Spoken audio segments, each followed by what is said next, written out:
कहते हैं कि योग निद्रा बहुत अच्छी है, मैं कहता हूँ कि वो जो जैन बुद्धिज्म का ध्यान लगाना है वो अच्छा है, कोई कहता है वो अद्वैत वाला जो अच्छा है। तो इसी तरह से जितने भी हैं, जो जिस फील्ड में या जिस लाइन में या जिस प्रोसेस में एक्सपर्ट हो गया है और उसको जो है वो सही मानता है और उससे वहीं पे उसी गोल को अचीव कर रहा है, तो हमारी आपस में कोई डिफरेंसेस या लड़ाई ये कुछ है ही नहीं, होना भी नहीं चाहिए। जहां पहुंचना है वो पता है सबको, रास्ते अलग अलग हैं। So am I right? Absolutely, absolutely. हर रास्ता लेकर आपको जाता है एक ही जगह, लेकिन उसके लिए क्या आप वहां पहुंचना चाहते हैं? हाँ, पहले तो ये चीज आपको क्लियर होना है, अंदर से इच्छा इतनी तीव्र होनी चाहिए कि वहां तक आप पहुंच पाए, और वो आपको अपने आप को जवाब देना है, मैं वहां क्यों पहुंचना चाहता हूं। करेक्ट, लक्ष्य। तो लक्ष्य जब तक आपको क्लियर नहीं है तब तक आप वहां पहुंच नहीं सकते।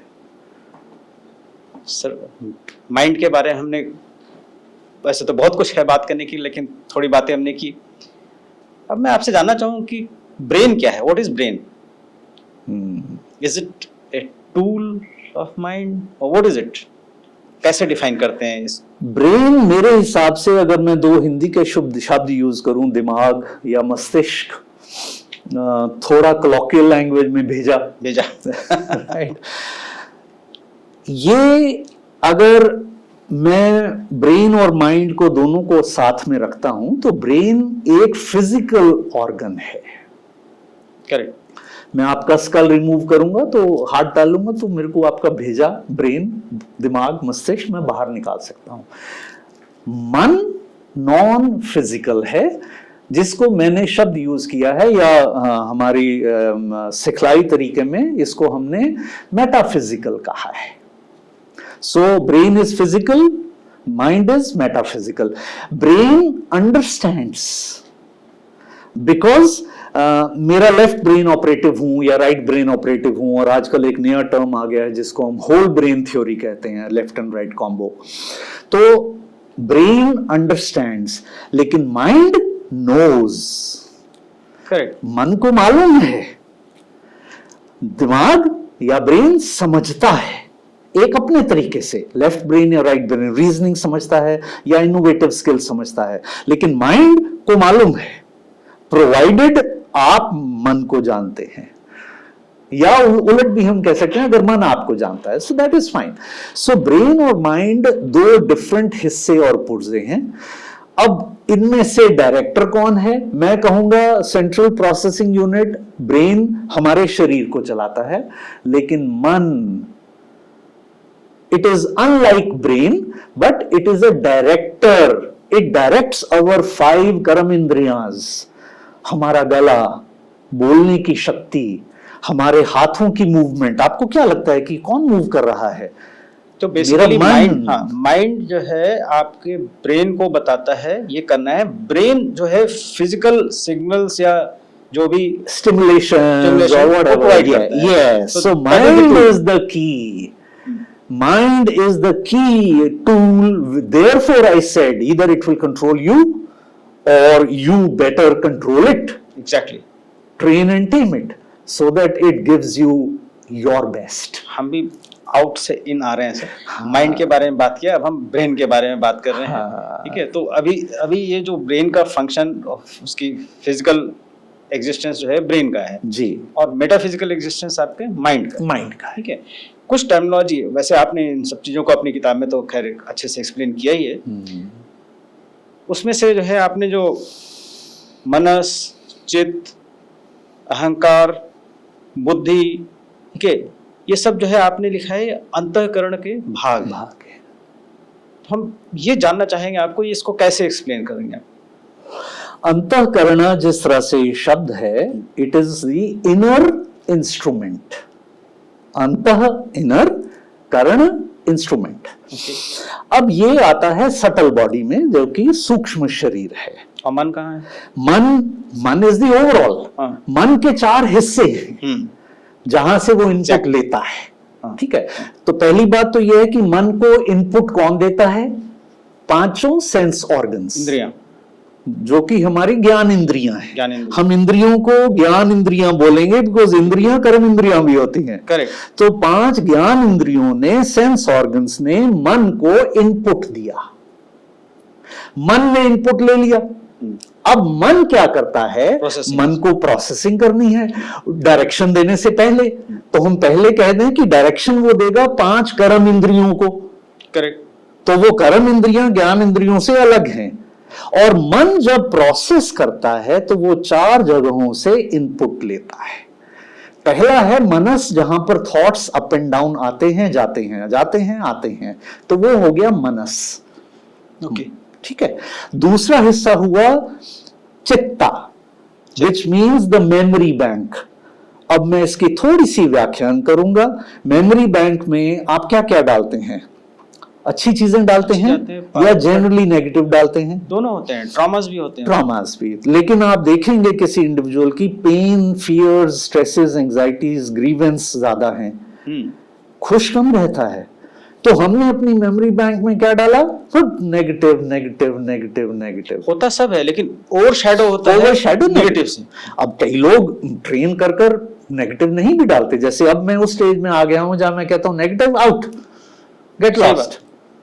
सही बात है। So the man now takes the second input from manas, manas and chitta.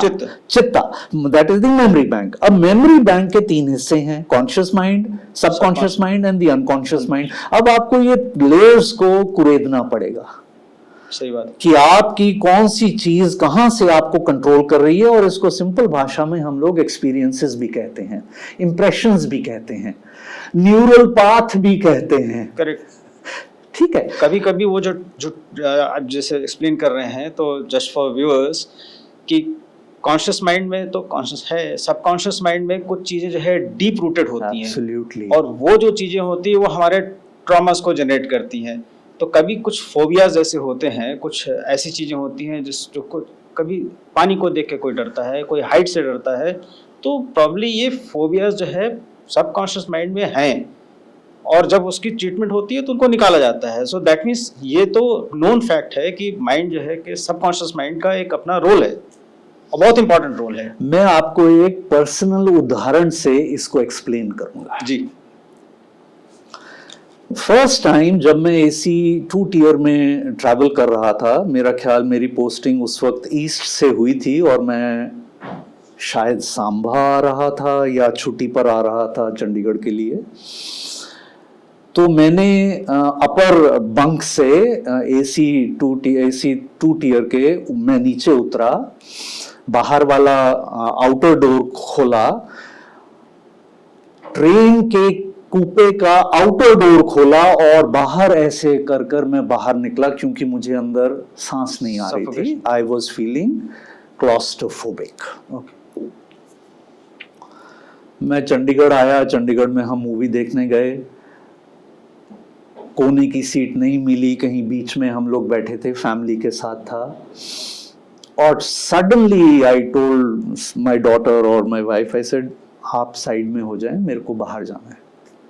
And believe you मी रवि, मैं क्लॉस्ट्रोफोबिक था वहां पे भी इतने बड़े हॉल में। मैं कतर गया, कतर में मेरे को कमरा जो मिला वो 40th फ्लोर पे था।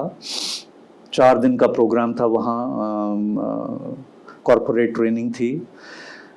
मैं अपने कमरे से बाहर निकलकर लिफ्ट में आया और लिफ्ट से नीचे तक पहुंचने में मैंने देखा कि 12 सेकंड लगते हैं। अच्छा चलो रात को कुछ होगा, क्लॉस्ट्रोफोबिया फील करूंगा, बिकॉज खिड़कियां खुलती तो है नहीं होटल्स में। करेक्ट। तो मुझे टाइम कैलकुलेट किया, मेरे मन ने मुझे कंट्रोल कर कर कहा टाइम कैलकुलेट कर ले और देख कितने सेकंड में तू बाहर पहुंचेगा। तो मैंने ट्रायल लिया, फिर अपने कमरे में आके बैठा and at night it happened with me. ओह, मतलब बाहर जाने के लिए कितना टाइम लगेगा, कैलकुलेटेड है। और मैं निकला वहां से और मैंने मन को कहा ओके ओके 12 सेकंड में तुम नीचे पहुंच जाओगे। और नीचे पहुंच कर मैंने वहां खुला हवा में सांस लिया, फिर वापस आया। What I am trying to tell you is कि ये जो क्लॉस्ट्रोफोबिया का कीड़ा था, ये मेरे अनकॉन्शियस माइंड में कहीं पर था। करेक्ट। जो एक पर्टिकुलर एज में आकर सामने आया, ट्रिगर होगा। आज मुझे इशू नहीं है, ना हुए भी 7-8 साल हो गए। But what I am trying to tell you, how our memory bank, neural path, ये चित्त चित्ता हमको कंट्रोल करता है।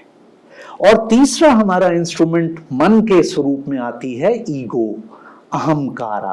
अहंकार, जो अहंकार, ईगो, ये हमको ज़ेन मास्टर्स ने बहुत अच्छा सिखाया, जिसके 3 फर्दर सब हिस्से हैं, आई, मी एंड माइन। लोग बोलते हैं I, me, myself. I said no, I, me and mine. I बोले तो मैं कैसा दिखता हूं, am I looking smart, am I handsome, do I fall in the category of TDH, tall, dark and handsome, you know, to convince myself and to prove myself my identity. The me is the poor me. आपको मालूम है जब आप बोलते हो यार तुम मेरे साथ ही ऐसा कर रहे हो, मेरी तुमने हालत नहीं देखी, मेरे को कितना लोड है, वर्कलोड है। This is the victim me which is coming out, which is a form of अहंकार। और माइंड, ये मेरा, ये तुम्हारा नहीं, तुम्हारा नहीं है, ये मेरा है, ये मेरा घर है, मैंने कितनी मुश्किल से देखो ये एक ऑडी कार खरीदी है। अरे भाई कल तुमने कहाँ जाना है, कहाँ तुम्हारी कटना है, तुमने कौन सी कार थे, कौन सा घर, सब अहंकार, सब अहंकार का स्वरूप है। अब हम आते हैं चौथे इंस्ट्रूमेंट पे, जो कि अंतःकरण आता है। रुकते हैं इसे थोड़ा सा जी। अभी आपने जो अहंकार जो समझाया है यहाँ पे, जी। आपने इसको अपनी किताब में तो बहुत ही बढ़िया से समझाया है।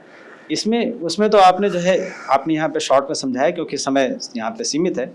आपने उसमें जो है फ्राइड को भी शामिल किया, उसमें जो है हाँ, और वेस्टर्न फिलॉसफी और ईस्टर्न फिलॉसफी या इंडियन फिलॉसफी को भी जो है, दोनों को लेकर के इन चीज़ों को बहुत अच्छे ढंग से एक्सप्लेन किया है। In fact I am quite impressed कि आपको दोनों तरफ की नॉलेज बहुत अच्छी है। मैं आपको चलिए थोड़ा सा सिगमंड फ्रॉइड के पाले में लेके जाता हूं जी, और उसको हम कंपेयर करेंगे जो मैंने अभी ज़ेन मास्टर्स का आपको आई, मी, माइंड बताया। सिगमंड फ्रॉइड ने इसी को आईडी, ईगो और सुपर ईगो को डिफाइन किया। आईडी हमारा आई से मेलजोल खाता है, जो कि मेरी आइडेंटिफिकेशन है। मैं सोसाइटी में अपनी आइडेंटिफिकेशन कैसे करता हूं, वो जो मैंने आपको बताया, मैं कैसा दिखता हूं, बिल्कुल, मेरे पास ये है, मेरे पास वो है, उससे मैं आईडी और आई दोनों में आ गया। Ego is again the social part of it, जहां पर मैं अहम में आ जाता हूं। करेक्ट, जो कि हमारा आईडी के बाद मी का मिक्सचर है आईडी के साथ। ये काम ऐसे होगा, ये काम वैसे होगा, क्यों होगा मुझे नहीं पता, मैं बस कह रहा हूं ना। तो मैं वहां पर अपने ईगो स्वरूप में, मेरी जजमेंट्स, मेरी परसेप्शंस, ये सब वहां पर घुस गई। मैं किसी के लिए कोई परवाह नहीं, मेरे को किसी की कोई बॉदरेशन नहीं है। किसकी बॉदरेशन है? मैं। हम। और तीसरा जो सिगमंड फ्रॉइड ने बोला, वो बोला सुपर ईगो। अब सुपर ईगो का मतलब है आप ईगो से ऊपर चले गए, यानी अब आपको सोसाइटी का वरी है, आप खुद कितना मर्ज हो सकते हैं उस सोसाइटी में फॉर द बेटरमेंट, वो हमारा आ गया सुपर ईगो। और यहां पर जब हम सुपर ईगो और आईडी को देखते हैं, वहां पर हम लोग ईगो के भी दो हिस्से कर लेते हैं, जो अब आपको मेल खाते मिलेंगे।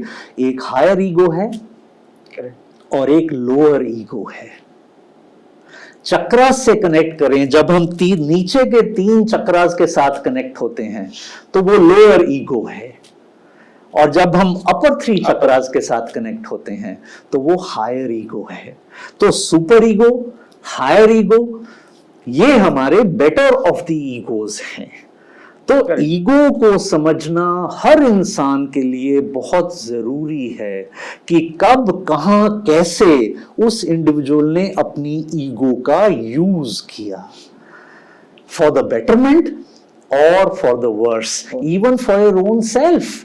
बिकॉज जब आप बार बार आई, मी और माइंड में घुसेंगे, या आईडी, आइडेंटिफिकेशन और ईगो में घुसेंगे, तो आप अपनी एनर्जीज को लो कर रहे हैं, डेंस कर रहे हैं। तो आपकी आभा कहां जाएगी? बंदा देखेगा कहेगा देख तो सही कितना डेंस लग रहा है, रंग देख जरा। You know I have changed people's skin tone from darker energies to lighter energies. I don't use any after shave, no powders, no nothing. हाँ कभी कभी इत्र लगाने का शौक है। So we can improve our abha by simple understanding of ego and its usage. Correct sir. Next पे आ रहे थे हम लोग सर। जी, आपको डिस्टर्ब फोर्थ इंस्ट्रूमेंट जो हमारा था जी, वो है हमारा इंटेलेक्ट। अब हमने इसको चौथे इंस्ट्रूमेंट को 3 से अलग क्यों किया? मनस, चित्ता और अहंकार को हमने एक कटोरे में डाला और हमने इंटेलेक्ट को दूसरी तरफ कर दिया। है ये चारों अंतःकरण के हिस्से। इंटेलेक्ट को हम अलग से महत बुद्धि क्या महत बुद्धि, राइट, विजडम, ठीक है। अभी हमने इसको अलग क्यों किया? हमने अलग इसलिए किया कि अंतःकरण के सटल बॉडी में ये जो 3 हैं, मनस, चित्त एंड अहंकार, ये आते हैं मनोमय कोश में। मनोमय कोश में। और इंटेलेक्ट जाता है विज्ञानमय कोश में। अब दिक्कत क्या है, जब पुरुषा और प्रकृति मिले, अब मैं उसमें गुड़ में बाद में जाएंगे, बट इसको भी हम कवर करेंगे बाद में। तो उसका जो पहला बच्चा हुआ वो हुआ इंटेलेक्ट, महत, बुद्धि, और दूसरा बच्चा जो हुआ वो हुआ अहंकार। लेकिन हम इंसानों ने क्या किया, हमने दूसरे बच्चे को पहले पाल लिया अपने अंदर, और हम अहंकार में ज्यादा फंस गए और बुद्धि को हमने कर दिया साइड में। और मैंने अभी कहा कि ये हमारा चौथा पार्ट है जो मन को इनपुट देता है एनालिसिस के लिए। करेक्ट। तो बुद्धि ने चित्ता ने बोला, मेमोरी बैंक ने बोला no no no no I don't need you, let me give the input to the मन। और उधर से अहंकार बोलता है इंटेलेक्ट को, shut up, you keep quiet, I will give the input, मैं अहंकार हूं। तो मन जो है वो फंस गया, वो उसमें फंस गया कि मैं इंटेलेक्ट से फीडबैक लूं या चित्ता से लूं या अहंकार से लूं। तो उसमें अहंकार और चित्ता, मेमोरी बैंक, जीत गए। तो बेसिकली विजडम, बुद्धि जो है अगर पॉजिटिव है और स्ट्रांग है, एनालिटिकल है, और आपने अच्छी एक्वायर की हुई है, तो वो इनको ओवर शैडो करके, ओवर पावर करके एक चीज आप भूल गए, कर सकती है। एक चीज भूल गए, और अगर हमें उसके यूज करने की शक्ति है तो, प्रैक्टिस है या इंटेंशन है, whatever. Knowledge in itself is not power. Yes, knowledge if used well is power, acquiring it is one thing and using it is another. Correct, बिल्कुल। तो इस तरह से मन जो है फिर एक अच्छा डायरेक्टर बन सकता है अगर आपकी बुद्धि, महत, इंटेलेक्ट आगे है। Correct wisdom and well used, then the directions will be good. आपने एक जगह मेंशन किया है, बुद्धि, that is intellect, is biggest hurdle, ठीक है, टू रियलाइज पुरुष। तो अब बुद्धि अगर हर्डल है तो यानी कि जब आप ज्ञान प्राप्त करते हैं, ज्ञान, बुद्धि, विजडम, तो वो आपको जो है जो रियलाइजेशन में या भक्ति में या किसी उसमें क्यों हर्डल कैसे हो गई? हमारे एक बहुत नोन संत महात्मा थे, मैं नाम इस फोरम में या कहीं पर भी लूंगा नहीं, लोगों को समझ आ जाएगा, जिनमें गुस्सा बहुत था और वो परम ज्ञानी थे। इतना ज्ञान था कि वो ज्ञान जो था वो अहंकार में कन्वर्ट हो गया। और आप देखेंगे कई डॉक्टर्स या कई प्रोफेशन में कई लोग अपनी जब वो लेवल अटेन कर लेते हैं तो उनमें एक डिफरेंट अहंकार आ जाता है। तो इंटेलेक्ट कई बार रुकावट भी बन सकता है आपकी जर्नी में। पुरुषा जब आपने कहा या मेरी किताब में मैंने पुरुषा का नाम लिया, उसको मैं सुपर कॉन्शियसनेस से कंबाइन करूंगा उस शब्द को। या उस परम आत्मा से नाम लूंगा जिसकी हम सब आत्माएं हैं, यानी हम उस एक बड़े पीस का छोटा सा अंश हैं। तो इंटेलेक्ट जो है, अगर हम उसको सही तरीके से यूज करते हैं तब वो कभी बाधा नहीं बनेगा। लेकिन हम इंटेलेक्ट को भी अपनी ईगो आइडेंटिफिकेशन के साथ जब जोड़ देंगे तब वो हमारे लिए रुकावट बन जाएगा। और एक चीज और, अगर मुझे किसी चीज को पाने की अभिलाषा है, इच्छा है, वांट है, डिजायर है, एडिक्शन है, तो वो मेरा ऑब्स्टिकल बन जाती है।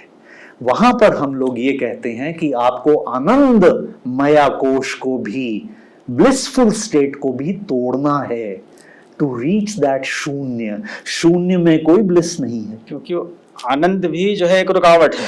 आनंद में फंस भी, सकते हैं। वेरी वेल सेड, आनंद भी जो है वो हम लोगों का रुकावट बन जाता है, चाहे वो पॉजिटिव ही हो। तभी तो कहते हैं लोग, स्वर्ग जो है वो अपना आखिरी पड़ाव नहीं है। एक महामन हुए थे, छोटी छोटी स्टोरीज हैं। वो बहुत बियॉन्ड द ब्लिस थे, शून्य अवस्था में रहने वालों में से थे। लेकिन फैमिली के साथ थे तो उन्होंने हर हफ्ते, हर 10 दिन में जाके अपनी बेटर हाफ को बोलना, अर्धांगिनी को बोलना कि मुझे आज पूरी छोले या पूरी आलू बना दो। तो कुछ देर तो चलता रहा, लेकिन जब 30-40 साल हो जाते हैं साथ में रहने के तो गृहिणी भी कई बार परेशान हो जाती है। तो उसने कहा कि काहे के संत हो, क्या पूरी आलू पूरी छोले, ये कोई तरीका है? संत हो, महात्मा हो तो वो रहो। तो उसने थोड़ी देर विचार किया तो बड़े गूढ़ स्वर में बोले कि आपकी बात तो सही है, बस यही एक इच्छा रह गई है, जो आप पूरी कर दो तो ठीक है। फिर उन्होंने अपना गूढ़ मनन किया होगा या समय आ गया होगा, उन्होंने 10-12 दिनों के बाद, 15 दिनों के बाद पूरी आलू और पूरी छोले की डिमांड बंद कर दी। बिलीव यू मी, ऐसा कहा गया है शास्त्रों में कि उसके बाद वो 2 हफ्ता 3 हफ्ता बचे, then he left his body.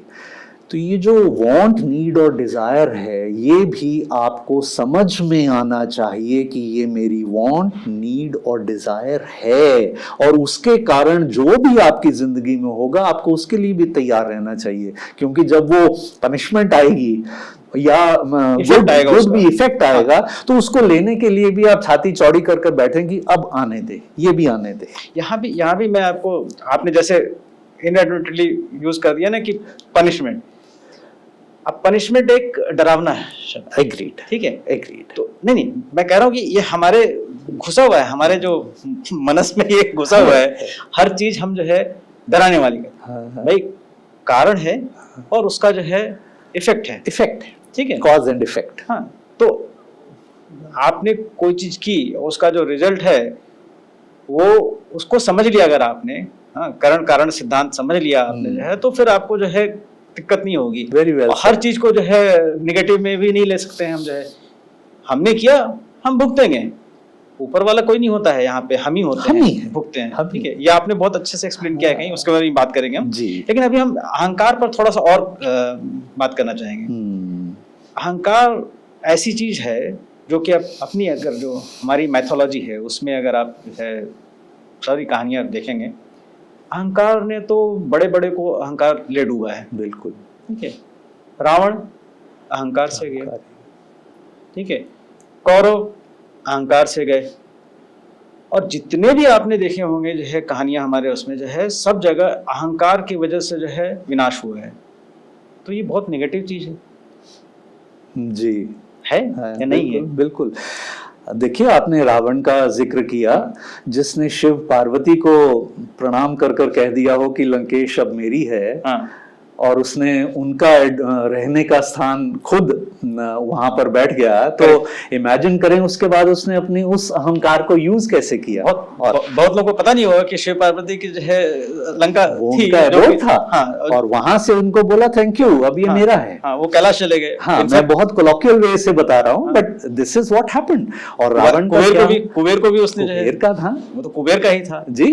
तो इस तरह से यू आर राइट, अहंकार अगर हम उसको लोअर अहंकार को यूज करेंगे तो विनाश तो it's just around the corner, और वो होगा ही होगा। हमारी स्पिरिचुअल जर्नी में अहंकार क्या रोल प्ले करता है? हमारी स्पिरिचुअल जर्नी में सबसे पहले तो हमको अहंकार की परिभाषा को समझना होगा। है क्या अहंकार?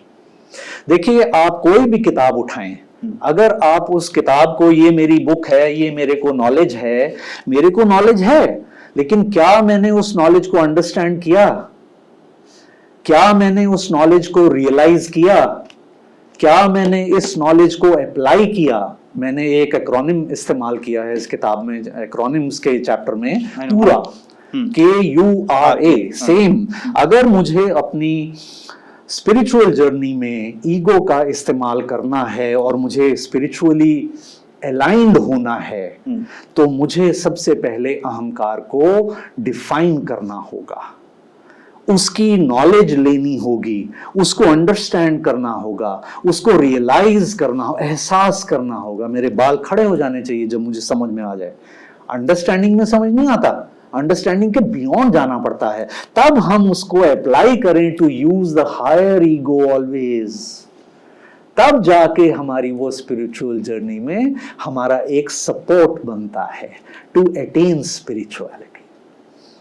सो higher ego has its use, लेकिन लोअर ईगो का यूज नहीं है। अगर आप उसको यूज करते हो तो समझिए आपका विनाश या आपका last, I mean that part of you being a human, वो हट जाएगा। फिर आप ह्यूमन नहीं रहेंगे, आप इनह्यूमन हो जाएंगे। सही बात।